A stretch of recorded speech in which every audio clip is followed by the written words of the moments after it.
তা তো অবশ্যই। আপনি যদি দেখেন শেষের দিকে ডিউ করাতে বল অনেক ইজিলি ব্যাটে আসতেছিল, তো আমার কাছে মনে হয় আমাদের যদি ব্যাটসম্যান একজন সেট ব্যাটসম্যান থাকতো তাহলে গেম অনেক ইজি হয়ে যেত, কারণ লাস্ট 2 ওভারে 30 রান লাগতো। এটা ব্যাটসম্যান থাকলে অলওয়েজ গেম হাতের মধ্যে থাকে। সো অবশ্যই আমি তার সাথে একমত। যখন টিম ম্যানেজমেন্ট রিশাদ বা নাসুমের আগেও আপনাকে আপনার উপর বিশ্বাস রেখে পাঠিয়েছে এবং আপনি সেটা ডেলিভার করতে পেরেছেন, নিশ্চয়ই এটা একটা স্বস্তির বিষয় যে ব্যাটা তো দলের জন্য কন্ট্রিবিউট করতে পারছে, শেষ করতে পারলে আরো ভালো লাগতো। ব্যাটিংটা আপনাকে এনজয় করেছেন, আর শেষ ওভারটা কিছু আক্ষেপ দিচ্ছে কিনা? আমি আসলে শেষ করতে পারলে খুব ভালো লাগতো। এটা একটা গুড কন্ট্রিবিউশন না আমার জন্য, কারণ আমি পুরো সেট ছিলাম, বল অনেক ভালো ব্যাটে কানেক্ট হচ্ছিল। নাসুম ভাইও আমার ভালো সাপোর্ট দিচ্ছিল, নাসুম ভাইও বাউন্ডারি মারতেছিল। এটা আমার জন্য অনেক বড় একটা প্লাস পয়েন্ট। মনে হচ্ছিল না আমি একটা ব্যাটসম্যানকে নিয়ে ব্যাটিং করতেছি। তো আমার কাছে মনে হয় আমি যদি গেমটা শেষ করতে পারতাম, আর একটু ডিপে নিয়ে যাইতে পারতাম একদম শেষ ওভার পর্যন্ত, হয়তো রিশাদও আসতো তখন। তো আক্ষেপ অবশ্যই থাকবে এই গেমের জন্য। বোলিংয়ের লাস্ট ওভার আসলে ইট ওয়াজ এ ব্যাড ডে। আমি মনে করি আর একটু এক্সিকিউশনে পারফেকশন আনতে হবে, এক্সিকিউশন এরর ছিল। আমি এটা নিয়ে কাজ করবো।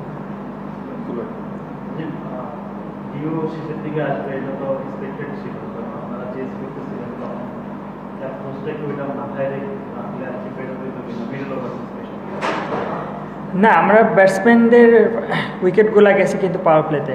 তারা যদি সেট হয়ে আউট হইতো এটা একটা ডিফারেন্ট সিনারিও ছিল, কিন্তু বেশিরভাগ ব্যাটসম্যান সেট হওয়ার আগে আউট হয়ে গেছে। তবে আমি মনে করি হ্যাঁ, মিডিল অর্ডার ব্যাটসম্যান আর একটু রেসপন্সিবিলিটি নিতে পারতো, যারা গিয়ে আর্লি আউট হয়ে গেছে। তো তারা রেসপন্সিবিলিটি নিলে গেমটা যদি একটু ডিপে নিয়ে যাইতো তাহলে হয়তো ডিফারেন্ট স্টোরি থাকতো। একটা স্টেজে 4 ওভারে 47 রান লাগতো, তখন মানে আপনার কি মনে হচ্ছিল কিনা যে উইকেট থেকে আপনার ম্যাচটা জিততে পারে, বা এরকম একটা কনফিডেন্স কি আপনাদের মধ্যে ছিল? অবশ্যই এই টি-20 খেলাটা এরকম। আপনি দেখেন একদম শেষ পর্যায়ে 2 ওভারে 30 লাগতো, ওই গেম আমরা ক্লোজ করে ফেলছিলাম। আমাদের তাসকিন ভাই, ফিজ ভাই ব্যাটিং করতেছিল, এবং নাসুম ভাইয়ের ছটা যদি হয়ে যাইতো যে ভালো একটা ক্যাচ ধরছে, তাইলে হয়তো একদম ডিফারেন্ট একটা কিছু হইতে পারতো। তো অলওয়েজ চেজেবল, ভালো উইকেটে 4 ওভারে 10 করে পার ওভার রান নেওয়াটা আমি মনে করি ইজি, এবং এটাই ওয়ার্ল্ড ক্রিকেট অনেক বেশি হয়ে আসতেছে, বিশেষ করে এরকম ভালো উইকেটে যেখানে ডিও আছে, বল অনেক ভালো ব্যাটে আসতেছে। সো এগুলো আসলে রিচেবল।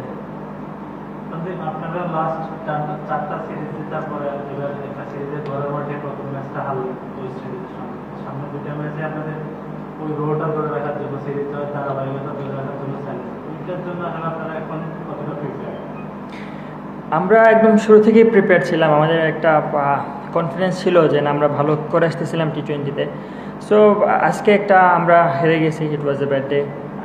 নেক্সট 2টা গেমে আমরা কামব্যাক করবো ইনশাল্লাহ।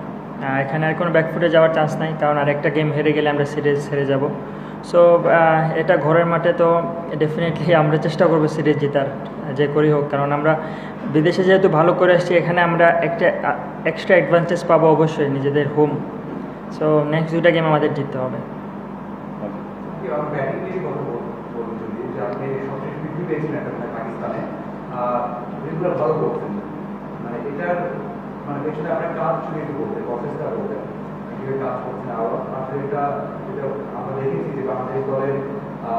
বিশেষ করে করতে নামি তখন আমরা 160 বেশি করে একটা মেডিকেল মনে হয় যে একটা সমস্যা রোগী, যেটা আমরা করতে চাই। এই বিষয়টা আপনি মনে করেন কিনা? ব্যাটিং সবসময় আসলে সালাউদ্দিন স্যার অনেক বেশি কনফিডেন্স রাখে আমার উপরে।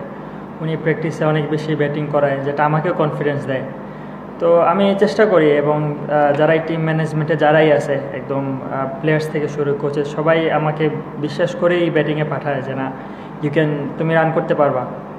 সো এটা অবশ্যই আমাকে একটা কনফিডেন্স দেয়। আমিও চেষ্টা করি রান করার, হয়তো কোনো দিন হয়, কোনো দিন হয় না, তবে চেষ্টা করতেছি কনসিস্টেন্সি আনার জন্য।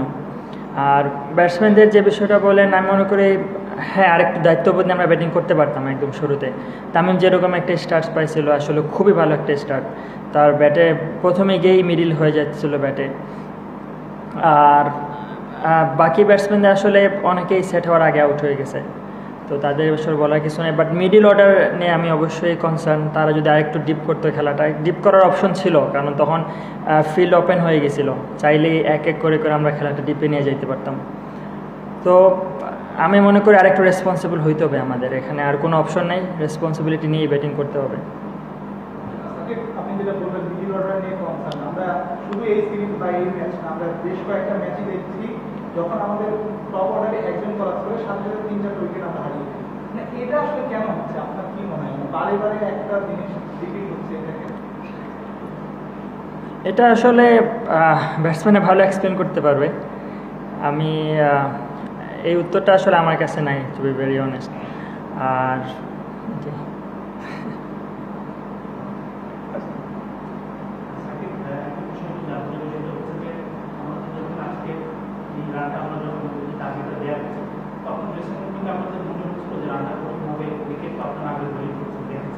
সেই সময় শুধু প্ল্যানিংটা কি ছিল? কেননা সবার মানে আমরা যদি ম্যাক্সিমাম আমাদেরকে আমাদের সব মিস আছে, এমন না যে আমাদের বিট করে আউট হচ্ছে, আমরা মনে হচ্ছে যে খুব রিল্যাক্স হয়ে যাচ্ছে, একটা কতটা কনসিয়াস মনে হয়। আপনারা কি চিন্তা করে ব্যাটিং? আপনি যদি দেখেন আমরা এখানে যখন বিপিএল খেলতে আসি তখন 180-200 অনেক সময় চেজেবল, বেশিরভাগ গেমই 160+ হয় এখানে। সো 160 ওয়াজ অবশ্যই চেজেবল ছিল, এবং আমি মনে করি ব্যাটসম্যানদের ভিতরে ওই কনফিডেন্সটা ছিল। কিন্তু আমরা মনে করি আমরা আসলে ব্যাকফুটে চলে গেছি পাওয়ার প্লেতে 4টা উইকেট হারানোর পরে। সো ওইখানে যদি অ্যাটলিস্ট 2টা উইকেটও পড়তো তারপরেও গেমটা ইজিলি চেস করা যেত, এরকম না যে ডিফিকাল্ট হইতো, কারণ পরের দিকে তো আমি ব্যাটিং করছি। সো ইজিলি চেস হতো যদি আমাদের ব্যাটসম্যান কেউ থাকতো এখানে।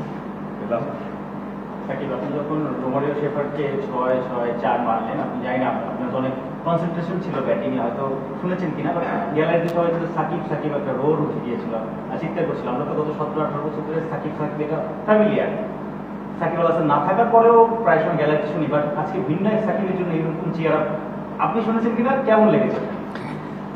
না, কানে আসছে অবশ্যই, কিন্তু ওই যে বলেন আমি আসলে প্রেশার মোমেন্টে তো ওই সময় প্ল্যানিং করতেছিলাম যে নেক্সট বল কী করতে পারে, ওইটা বেশি অ্যান্টিসিপেশন করার চেষ্টা করতেছিলাম তখন, এবং স্কোরবোর্ডে দেখতেছিলাম যে কীরকম ইকুয়েশন লাগে। আমি আর একটু ডিপে নিয়ে যাইতে পারলে খুব ভালো হতো, কিন্তু আমি একটু তাড়াহুড়া করছিলাম ওই সময়টাতে। বোলাররা তো দারুণ করছে, এশিয়া কাপ হোক এরপরে আপনার সিরিজ হোক, এখানে মানে আজকের যে গণিতটা কিভাবে দেখে, কারণ আসলে খুব দারুণ বলছেন, উইকেট মানে তাও 4 ওভার 170 কখনো দিয়েছেন, শুধু মোস্তাফিজ লাস্ট ওভার দারুণ বলছেন, আপনি এক্সপেক্টিভ হলেও শুরু থেকে ভালো শুরু হয়েছে। আসলে বোলারদের আজ করে কেমন দেখেছেন, এবং সাম্প্রতিক সময় যে দারুণ বল করছে সবচেয়ে কন্ডিশনে, এটা কীভাবে দেখেন? আমরা আসলে খুবই সিম্পল প্ল্যান রাখার চেষ্টা করি, এবং এটা নিয়ে আমাদের কথা হয়েছে যে আমরা যেখানেই যাই আমরা আমাদের প্ল্যান এক্সিকিউট করার চেষ্টা করি, এক্সট্রাঅর্ডিনারি কিছু করার চেষ্টা করি না, ম্যাজিক বল করার চেষ্টা করি না। তো এটাই আমাদের বোলিংয়ের প্ল্যান থাকে, যে কারণে হয়তো আমরা কন্টিনিউয়াসলি ভালো করে আসতেছি, আমাদের বলার ডিপার্টমেন্ট ভালো করতেছে। আর ফিজ ভাই তো অবশ্যই ইদানিং অনেক বেশি ভালো বোলিং করতেছে, ওনাকে মারা এতটা ইজি হচ্ছে না। আর নাসুম ভাই ডেফিনেটলি ভালো বোলিং করছে, রিশাদ আমি বলো ভালো বোলিং করছে, যদিও একটু এক্সপেন্সিভ হয়ে গেছিলো, বাট ও ব্রেক থ্রু এনে দিয়েছে আমাদেরকে। সো তাসকিন ভাইও ভালো বল করছে, ব্যাক টু ব্যাক উইকেট দিছে, যেটা অপোনেন্ট টিমের জন্য অলওয়েজ একটা প্রেশার টি20তে। সো বলাররা ভালো করতেছে, এবং আমি মনে করি এটার পিছনে মেইন রিজনটা হলো গিয়ে অনলি প্ল্যানে এক্সিকিউট করা, এক্সট্রা কিছু চিন্তা আমরা করতেছি না। Thank you.